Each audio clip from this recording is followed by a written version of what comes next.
lake water in Robbinsdale has city officials and homeowners concerned. Reporter Sonia Goen shows us what they're doing on Crystal Lake to deal with a record high level.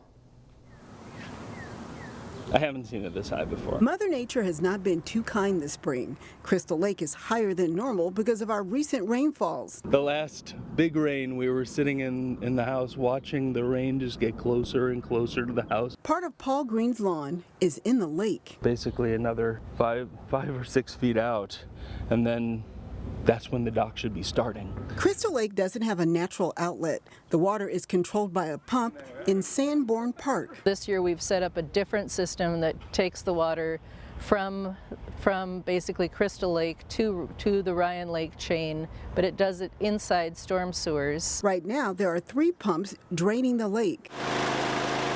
Over the weekend, the city installed this pump along Champlin Avenue. The lake levels only come down a very small amount. The city's bringing in a much larger, quieter pump tomorrow, but that pump will run 24/7 until water levels drop 1.5 feet. Meanwhile, Paul Green is keeping a close eye on his property. We're not in any danger of running out of water. Sonia Goins, CCX News. Robbinsdale officials say it could take up to 7 weeks before the lake returns to normal levels. Crystal police are investigating a pair of robberies that happened over the weekend, including one that involved a unique weapon. Investigators say that on Sunday afternoon at around 4:30, a slender black man in his 30s walked into Liquor Liquidator on the 5100 block of Bass Lake Road. Police say he was holding a machete. The robber got away with cash, alcohol, and cigarettes. About a day earlier at 6:30 p.m. Saturday, a pair of robbers hit the AT&T store on 36th Avenue just east of Highway 100.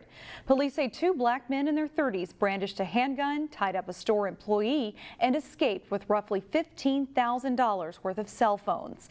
Anyone with information on either case is urged to call the Crystal Police Department. Brooklyn Park will begin studying whether to enter into a sister city relationship with a city in Somalia. A group of residents approached Brooklyn Park about a possible partnership with Garowe in Somalia. Brooklyn Park already has a sister city relationship with Kakata, a city in Liberia in West Africa. Brooklyn Park city officials plan to research protocols of Minnesota cities with multiple sister city partnerships. For the last 4 years, the Brooklyn Park family has hosted a pancake fundraiser to help a local nonprofit benefit kids in Nigeria. The nonprofit called BIZAA helps get kids off the streets of Nigeria and into classrooms. Education is valuable, and these kids need education to help them survive. Colby Har and his brother Quentin hosted the event. This year, Colby made 900 pancakes and raised about $4,000 for BIZAA. Quentin held a clothing drive to benefit the same children. Each of the boys sponsors a child in Africa to afford the things they need to stay in school. The founder of the organization says BIZAA is not only beneficial to kids in Africa, but also for children here in the United States. A big part of it is the impact BIZAA is having on kids in America. So this is not about just doing good beyond the ocean. There is some good being done here, that American children are becoming better children by knowing that their counterparts in Africa don't have all the opportunities and privileges they have. If you'd like to learn more about BIZAA, you can do so by heading to our website, ccxmedia.org. Every summer, there's a sweet smell in the air that lures people to a place near the Maple Grove-Dayton border.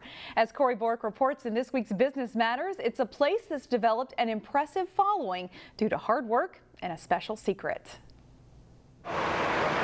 Just turned out to be the right recipe and the right sauce for this location, and it's really developed quite a following. There you go. Just north of Maple Grove, there's a roadside barbecue stand where there's little doubt what people are coming for. Cherry smoked meat. I love to barbecue myself. He doesn't give me any of his recipes, but I still love them. Sean Hendricks has come to the Rib Cage for close to 3 decades. I get their brats every time. He only had one left for me here today, and yeah, they taste like candy. Did you need anything to drink? The Rib Cage became popular before food trucks ever became a thing. This is where I do the trimming of the ribs and slicing of the pork and beef. The man behind the flavor I'll get here at about 4:30. is Victor Florell. This is the giant pork sandwich. His roadside stand has received accolades for best barbecue ribs. Well, this morning I did 54 racks, and that's 5 loads. Making this savory slice of heaven takes hard work. The most I can do in a day is 60. Hard work that Victor learned from the man who lured him in. Victor's dad, Vance, started the rib cage in 1991. Was a big fan of the sauce right away, which made me want to hang out more, and eat enough to where he was getting frustrated with me probably, but Victor took over the tradition. I learned his way of doing it. And the recipe. I have kept it the exact same. He kept the simple menu. Nothing we sell has sauce on it. We want the meat to stand alone, where you don't necessarily need the sauce. Would you like coleslaw and beans with that? And he didn't change how customers are treated. I would say the majority of the customers, 90% or more, already know him. $14.50 out of 20. It's a customer base with no limits. We have CEOs of Fortune 500 companies all the way down to young kids that are spending their lawnmower money. And a customer base that keeps leaving satisfied. All right, I gotta go. Last day of school, I gotta get ice cream for the kid. In Dayton. Have a good one. Yeah, you too. Corey Borg, CCX News. And if you weren't hungry before, you are now. The Rib Cage is located at County Road 81 and Brockton Lane. The business is still strictly seasonal. It opens every spring, serving customers until the end of September. So get it while you can. You can see this and other stories, of course, on our website, ccxmedia.org. Go there and learn something new.